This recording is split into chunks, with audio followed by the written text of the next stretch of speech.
Antes de qualquer coisa, uma excelente noite a todos. E é com uma grande honra que me faço presente no lançamento dessa obra, uma obra exímia, que logo na leitura dos primeiros versos da primeira sessão, que porventura me agradou muito, numa estrutura poética de poemas bem curtos, mas de uma capacidade sintética sem ser dialética, porque não é disso que se trata, mas de uma capacidade de conseguir dizer aquilo que exatamente é possível trazer à tona através da própria ideia da ausência nesses versos que são tão curtos da primeira sessão. Versos como aforismos, né, como eu pude muito bem notar.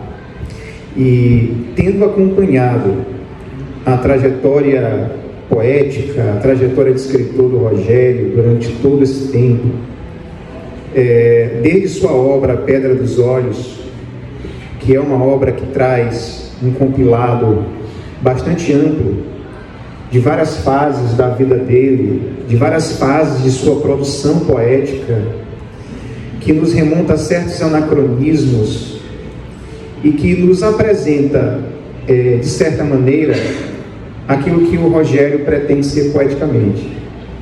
Mas essa obra traz algo muito distinto.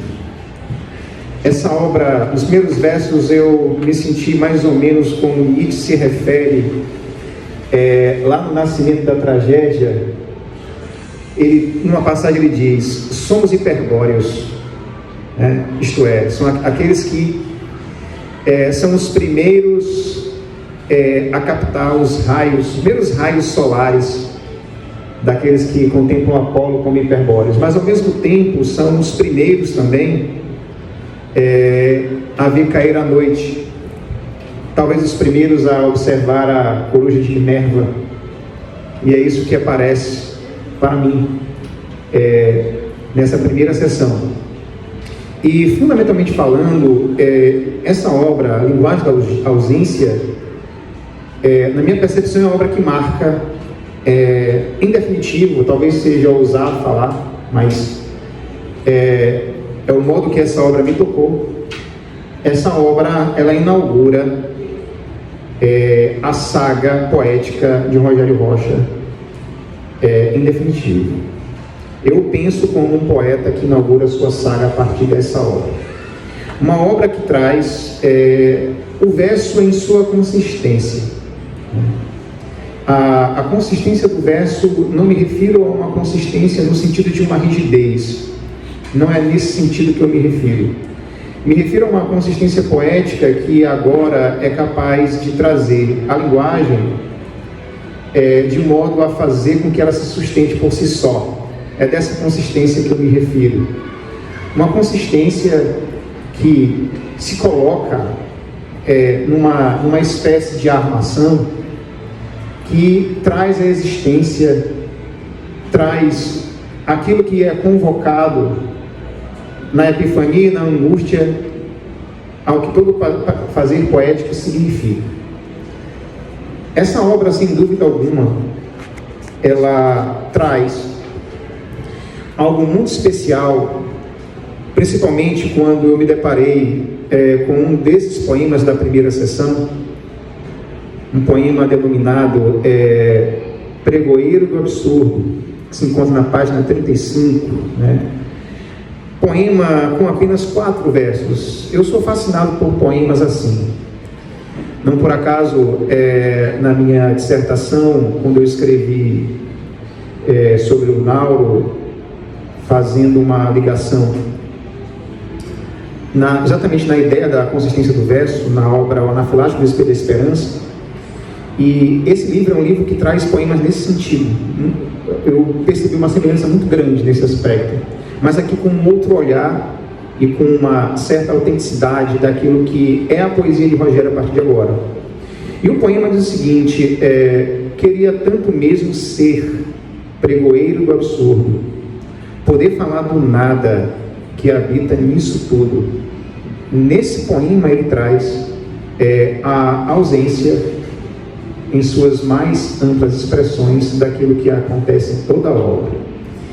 E ao mesmo tempo Rogério nos convoca a um paradoxo da ausência, porque a ausência, ela é, como a palavra nos refere, aquilo que retira alguma coisa, mas aquilo também que retira de algum lugar. A ausência daquilo que se ausenta, mas também a ausência daquilo que se torna presente em sua ausência.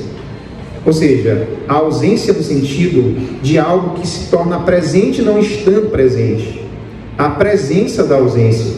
Então, é esse paradoxo fundamental que essa obra parece nos dizer.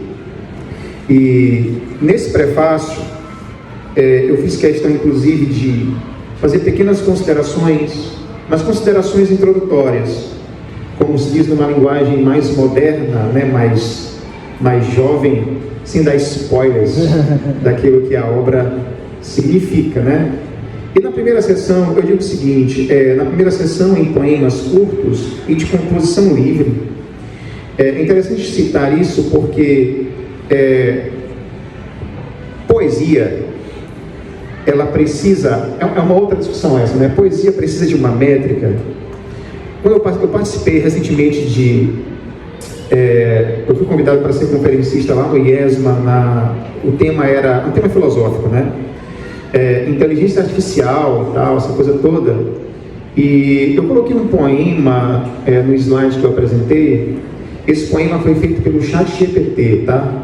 E esse poema, no poema, ele faz o poema, ele traz toda a escansão, toda a métrica, ele diz se tem rima rica, se tem rima pobre, quantas sílabas poéticas, quantas sílabas não sei de quê.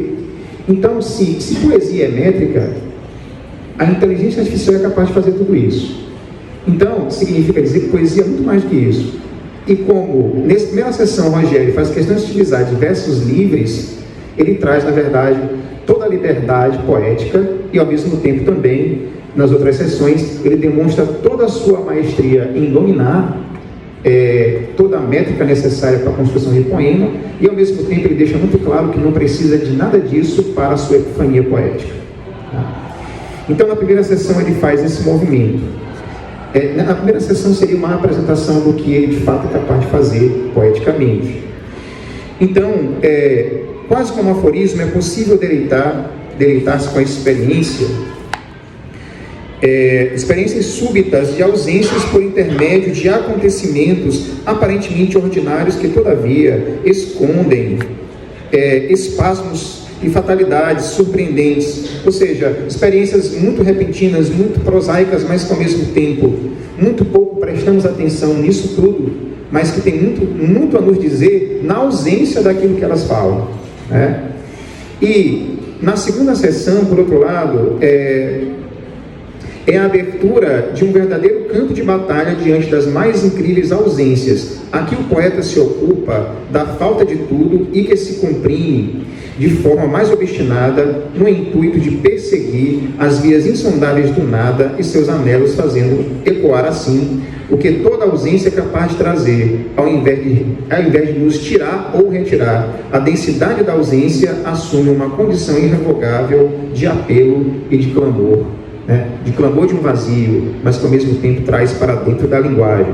E por fim, na terceira sessão, que encerra, mas sem esgotar a ideia incomensurável de que propõe desse livro, evoca-se na mais elevada solidão a presença da ausência, dessa vez de amigos, escritores ou não, pessoas próximas, além de personas que são referências literárias de Rogério Rocha. No instante da escrita, recolhido em si mesmo, o poeta se coloca a memorar tais representações, dedicando a cada uma delas um poema. É um movimento bem interessante que o Rogério fez nessa terceira sessão, onde ele dedica os poemas a amigos, no caso, como ele bem coloca, escritores ou não. E, inclusive, tem um poema sobre a minha pessoa, e que é bem interessante porque, ao ler o poema que Rogério escreve ao meu respeito, eu pude perceber muita coisa que eu jamais poderia perceber em mim mesmo, ou seja, as minhas próprias ausências estão ali. E ao mesmo tempo também, ao dedicar os poemas a esses amigos, aparece de forma bem interessante a própria visão fragmentada do esforço da memória que Rogério promove para tentar construir uma poética sobre os seus amigos. Porque são conversas aleatórias, são conversas cotidianas, são conversas extraordinárias, e ao mesmo tempo também o esforço de tentar lembrar o que exatamente essas conversas significaram e o que significaram esses encontros. Então Rogério traz à tona o fenômeno da experiência existencial diante das pessoas, mas ao mesmo tempo, como fragmentada, aquilo que nos escapa, aquilo que não é suficiente dizer em momento algum. Então a ausência traz para dentro da linguagem aquilo que a linguagem talvez não consiga comportar. Ele traz dessa ausência para as bordas da poesia, nos convidando a olhar para a vida, nos convidando a olhar para o mundo. Então é isso. Obrigado. Aproveitem a hora. Agradeço aqui a exposição do Marco Rodrigues. E agora eu vou falar, ele já começou a falar sobre essa parte mais conceitual, e eu vou falar, complementar o que ele falou e entrar também nas novidades, né? O que esse livro propõe, além do que ele acabou de dizer muito bem, né? Eu vou começar com a própria campanha, né? Eu ousei, ele traz vários pontos, né, para a gente pensar, mas eu ousei fazer uma campanha de marketing, uma campanha publicitária, sem exibir a capa do livro, tá? Durante todas as postagens de um mês para cá, eu só exibi essa face aqui do livro, que é a contracapa, né? Inclusive muita gente, assim, gerou uma série de feedbacks para mim, que era o que eu queria, né? Teve gente que nem notou, achou que era a capa, né? Achou, isso aí é a capa, né? Essa aqui é a capa. Teve gente que ignorou mesmo, totalmente. Teve gente que disse assim, e a capa? Quando é que você vai mostrar a capa? Né? E assim foi indo. E quando não era a lombada, né? Que a lombada do livro é essa parte aqui, né? Do lado. Então ficava apenas essas partes, né? Que apareciam me chamando, sem dar muita informação, só dizia novo livro e tal. Então foi assim uma jogada perigosa, mas ao mesmo tempo tentando trabalhar com uma coisa diferente, né? Porque não quero aqui dizer ou parecer ter uma atitude de arrogância, mas se vocês forem prestar atenção e ouvir no meio de vários escritores, todos eles me disseram isso, é quase zero o número de escritores que não mostram a capa dos seus livros depois que ela está pronta. Quase zero, né? E não só no Brasil, no mundo todo. Se você publica por uma grande editora, aí mesmo que ela vai vazar, porque a editora quer, né? A gente tem gente aqui que trabalha com marketing ou com publicidade, o Eloé que já trabalhou até, ele falou isso aí eu achei sensacional, porque se uma Record, se uma Companhia das Letras tem um livro para lançar, ele, um mês antes já tem todas as capas lá, seja o best-seller, né, aquele livro mais vendável, seja um livro de um autor iniciante, mas vai aparecer, tem a pré-venda e tal, para chamar a atenção, né? O livro é um chamariz, a capa é um chamariz, e eu disse, vou subverter isso daí, fazer um anti-marketing, né, e colocar uma questão que é o lugar da capa na percepção da obra, né? A expectativa que pode gerar você tentar apresentar um livro sem mostrar a sua capa, criando uma contracorrente nesse sentido, né? E vendo o que isso vai dar. E lá na plataforma do Facebook, né, também tem vários comentários lá, e um diz assim, genial, aí outro diz assim, você deu um tiro no pé, aí outro diz assim, que loucura, né? Quem foi que mandou você fazer isso? Cada um com uma ideia diferente, né? Mas atingiu o meu objetivo, que eu queria era levar as pessoas a pensarem, será que você pode vender um livro sem a capa? Pode, eu provei que pode. Você pode criar uma expectativa maior em cima do que é o livro porque você não mostrou a capa? Pode, certo? E o livro, gente, se ele for estudar a história do design, né? No início, os livros não tinham capa. Na Biblioteca de Alexandria, todos os livros eram pergaminhos, eram bolos, né? Até criar-se a imprensa, não tinha capa. O livro era entregue para alguém, Márcio, numa caixa. Os papéis do livro escrito numa caixa. Ó, um livro para você. Depois que foram surgir as primeiras capas artesanais, que eram muito caras, né, Alan? Porque eles faziam capas duras, a ouro, bordadas a ouro, especialíssimas, né, William? Uma edição só para você, capa de couro, capa de tudo que você imaginar. Demorava muito também. Demorava muito, e o livro era caríssimo, né? Isso eu estou falando de 500 anos. Mas não tinha capa, o livro era o que estava dentro, não era o que estava fora. Por quê? Porque ainda não existia a ideia mercadológica. Eu vou colocar o livro para vender na prateleira de uma biblioteca, de uma livraria. Não, era um livro, o produto estava começando a ser posto à visibilidade das pessoas, entende? Então não existia capa, e os livros eram lidos. Os livros eram lidos mesmo assim.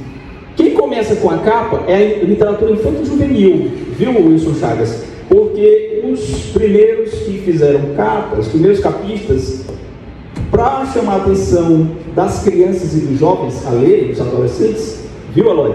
Começaram a criar capas muito interessantes, bonitas, com desenhos, entendeu? E aí criou-se essa noção de uma capa para vender. Então dava aquilo para a criança olhava aquilo, ou o jovem, né? Chamava a atenção, eu vou ler porque a capa é bonita. E no Brasil, só para a gente terminar essa parte da capa, as primeiras capas mais parecidas com as que a gente tem hoje, bem desenhadas, com grafismo, com não sei o quê, surgiram em 1918, com Urupês de Monteiro Lobato. Vocês procurarem Urupês, a capa de Urupês, linda, uma coisa assim diferente de tudo que se tinha feito naquela época. A capa de 1918, da primeira edição de Urupês de Monteiro Lobato, que na semana de 22 foi execrado por todos os modernistas, que odiavam por ele ser conservador, não sei o quê, e era um dos maiores escritores do Brasil naquela época, né? E continuou sendo, independentemente do pessoal de 22. Então você vai ver a capa de Urupê, da primeira e da segunda edição, a capa é linda, um desenho muito bem, né? Mas é um grafismo moderno, olha só, de 1918. E de lá para cá a gente tem todo tipo de capa que você possa imaginar. Então a primeira ideia para a gente romper, né, com essa tradição foi essa. A capa, voltando para a capa, a foto da capa é do Marco Aurélio Nogueira, ele não está aqui, teve que viajar, só volta amanhã. Mas ele me deu essa capa aqui, que é uma foto dele, certo? Que são dois tênis subindo degraus, só que não tem o dono do tênis, daí a noção de ausência, algo falta aqui, né? No caso, quem era o dono desse tênis que não está mais aqui, né?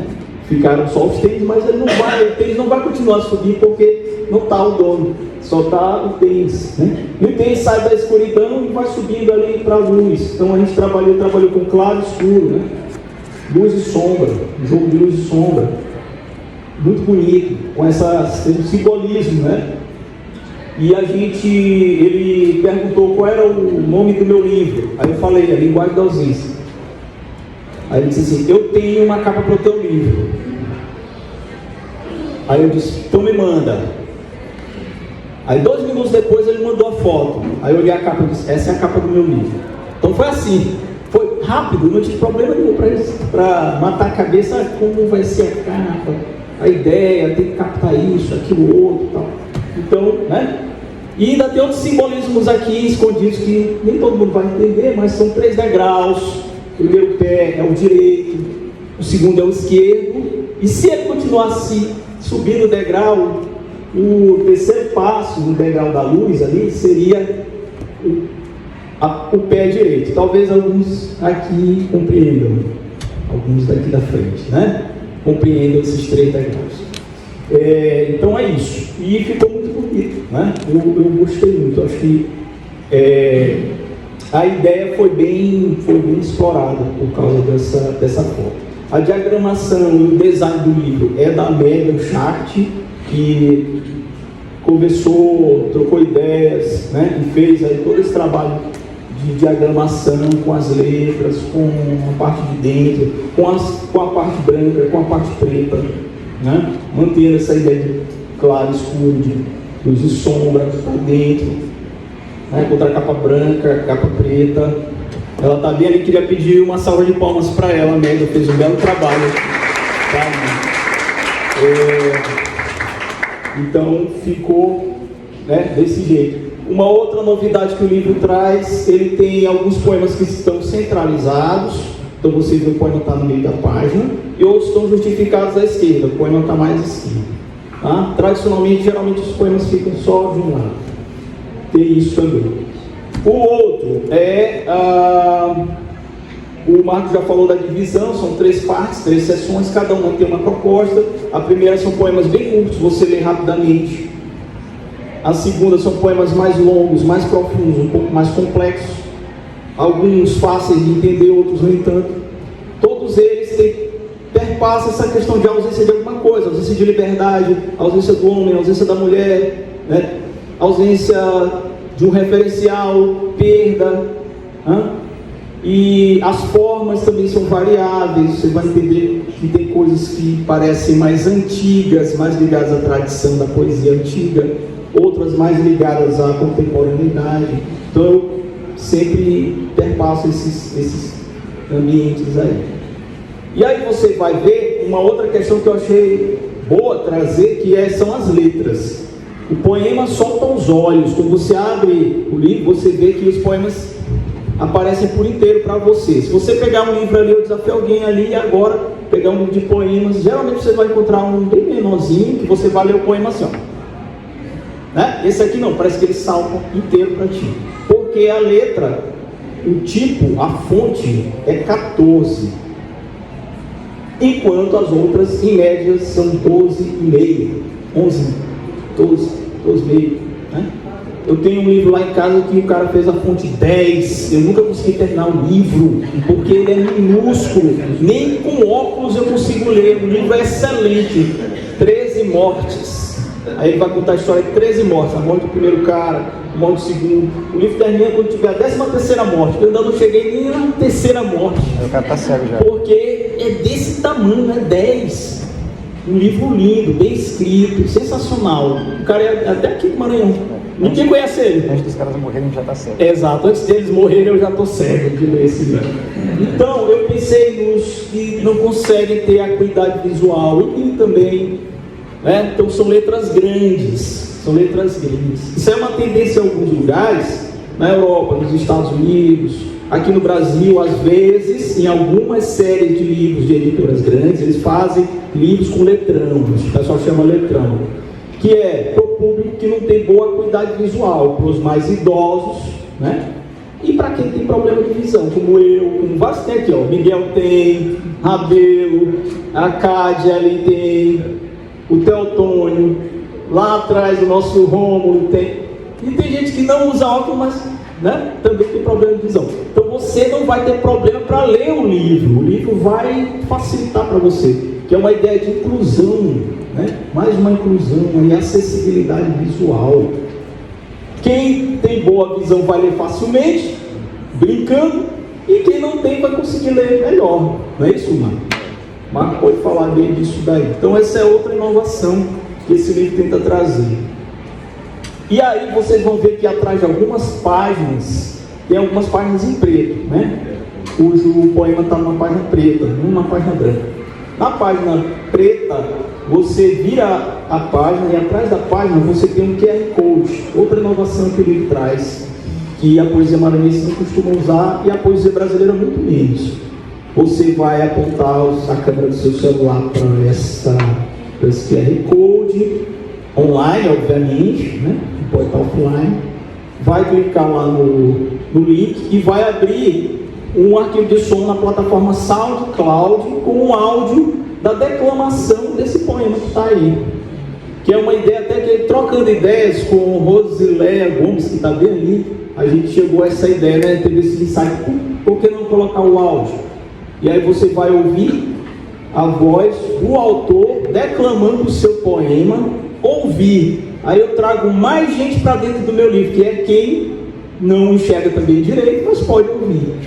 Ou quem não quer ler, mas quer E ouvir. também, Rogério, a poesia foi feita para ser lida Para em voz ser alta. dita, exatamente. Ele me lembrou muito bem aqui, a poesia, ela foi, desde o início da existência da poesia, ela foi feita para ser falada, dita, cantada, né? No início era até cantada. Então você vai poder ouvir da minha voz a leitura de alguns desses poemas que estão nas páginas pretas, tá? Na parte de trás da página preta você acessa SoundCloud e lá tem o áudio.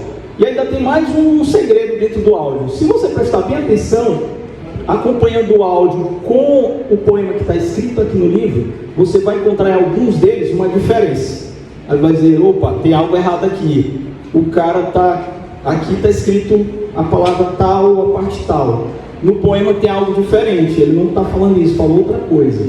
Por quê? Porque em alguns desses poemas, o áudio que está lá é a forma como ele foi escrito originariamente, a minha primeira escrita do poema, sem correção, sem melhoria, sem pensar, não, agora vou escolher essa palavra porque é mais bonita que essa. É o poema na sua nascença, é ele originalmente. Quando não houver essa diferença, é porque o poema surgiu como ele está no livro, entenderam?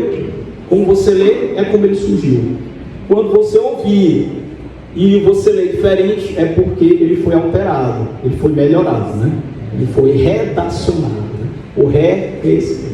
Então, é mais uma novidade que esse livro traz, outra proposta nova, né? Que a gente não tem aqui na poesia maranhense, nem no nosso estado. No Brasil, a gente tem poucas coisas, já alguns já fizeram isso, mas esse QR Code às vezes aponta para uma tela, que você vai ver do artista que escreveu ou que pintou alguma coisa na obra, não necessariamente para a poesia, né?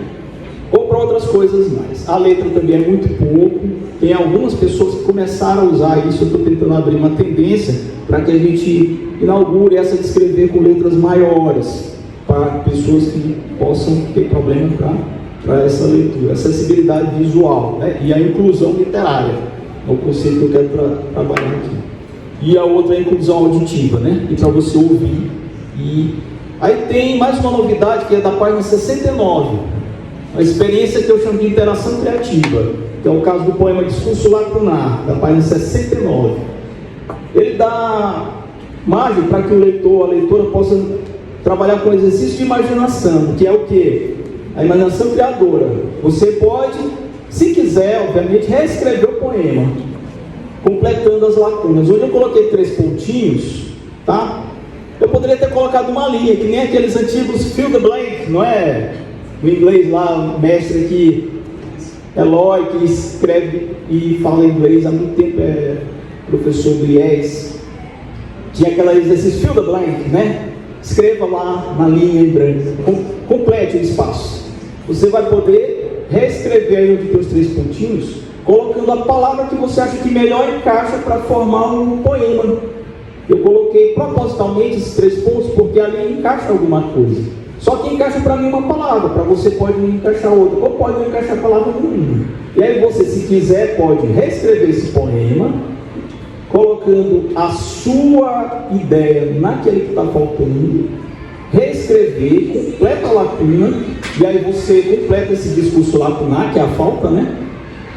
E você pode, eu posso lançar o desafio. Quem quiser fazer isso, posta lá no Instagram, no Facebook, a sua versão do poema, Discurso Lacunar, página 69, a linguagem da ausência, aí coloca lá o seu poema, bota o poema original e bota do lado aqui, ó, meu poema, certo? E marca lá o autor e sobe lá, tá bom? A hashtag do livro, a linguagem da ausência. Então, esse livro, para a gente começar a fechar, para vocês não ficarem enfadados, como eu falo, ele teve essa proposta, né? Além de ser uma tentativa de superação de uma fase inicial, é um livro totalmente disruptivo. Ele quebra com tudo que a gente possa imaginar em relação à literatura normal. Quebra com o marketing, quebra com a publicidade, quebra com a noção de que a capa é mais importante porque a capa pisca para o autor, a capa que vende o livro, a capa é mais importante do que tudo. Eu cansei de comprar livros com capas belíssimas e quando eu fui ler, o que estava dentro uma M, 3 pontinhos, lacuna. Nada, ruim, livros péssimos, com capas belíssimas. Ou o contrário, né? Capas feias, mal diagramadas, mal desenhadas, mal concebidas, e que o livro era absolutamente maravilhoso. Eu já vi muito isso. Então, é disruptivo, é um livro que rompe com essas tradições, com esses lugares aí, uma tentativa ousada, né, vamos dizer assim, para trazer esses novos poemas. São poemas que falam da ausência, né? Como eu já disse aqui. E então essa tarefa da linguagem, da poesia, é reagrupar, recompor a ausência, né? As coisas que passam, que acontecem, elas não podem acontecer de novo. Então tudo que acontece não pode desacontecer. Só acontece uma vez, né? O papo que eu tive com o Alan ainda há pouco aqui na porta, não vou ter mais esse papo, esse aí já acabou, pode ser um outro, mas eu posso encontrá-lo na eternidade. A história, o tempo, é um recorte da eternidade. Isso que passou está lá, na eternidade. E a linguagem poética, no caso aqui, ela faz esse recorte da eternidade, traz para o tempo e lança em palavra e em linguagem. Ele retoma, ele reabilita e faz presente algo que não está mais, que já aconteceu, que é passado. Então, a proposta maior do livro é isso: cabe à linguagem resgatar o acontecido, guardando para a eternidade o que está hoje ausente. Se eu perguntar, e aquela nuvem de ontem? Passou. E aqueles do passado, onde estão? Passaram, aconteceram, mas eles não podem desacontecer, eles já aconteceram. E quando eles aconteceram, eles estão lá na eternidade, de uma vez para sempre. Então a tarefa da linguagem é exercer essa reabilitação, né? É colocar os seres na perenidade da palavra. Só na palavra eles podem ser perenes, e a palavra também recolhe a memória, né? A memória se recolhe também nessas palavras. Eu vou encerrar essa apresentação citando uma figura que desde minha adolescência, juventude, eu admirei, um astrônomo, Carl Sagan, né? Esse grande divulgador da literatura científica ali nos anos 70, 80, norte-americano, genial, escreveu várias obras que até hoje são lidas, na época venderam horrores, né? Mas ele escreveu uma obra que é a que eu mais gosto, chama-se Cosmos, que virou até o grande, né, marco dele para a televisão norte-americana e mundial. O Cosmos passou em todo o mundo com sucesso, que era uma série onde ele falava de tudo, mas era um astrônomo, um cara que veio da física, da matemática, falando sobre tudo: literatura, poesia, música, né, tudo com um olhar da ciência. E lá ele, no livro, porque o livro veio antes da série, o livro deu origem à série, inclusive vocês podem comprar, Cosmos. Ele deixou uma passagem lindíssima, que eu relembrei um dia desses, por causa do meu amigo Valnei, que a gente estava conversando, e ele falou com Cosmos: olha, tu te lembra disso aqui? É assim, que coisa, abre aspas, né, para Carl Sagan, que coisa assombrosa é um livro.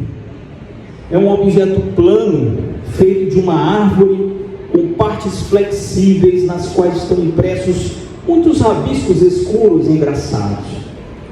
Mas em uma olhada, estamos dentro da mente de uma outra pessoa, talvez de alguém que tenha morrido há milhares de anos.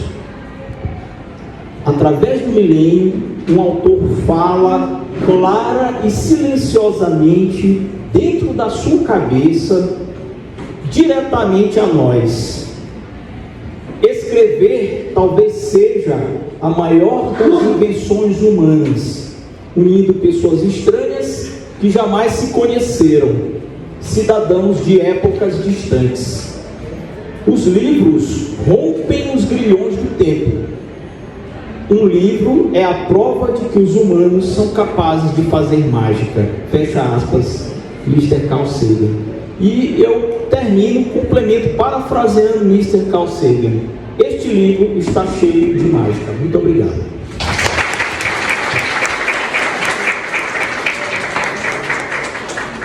Agora nós vamos passar para o segundo momento, a gente vai se posicionar rapidamente e vamos para ali, tá? Para quem ainda não autografou, a gente vai lá para fora. Para os autógrafos, né? É, exatamente. Obrigado.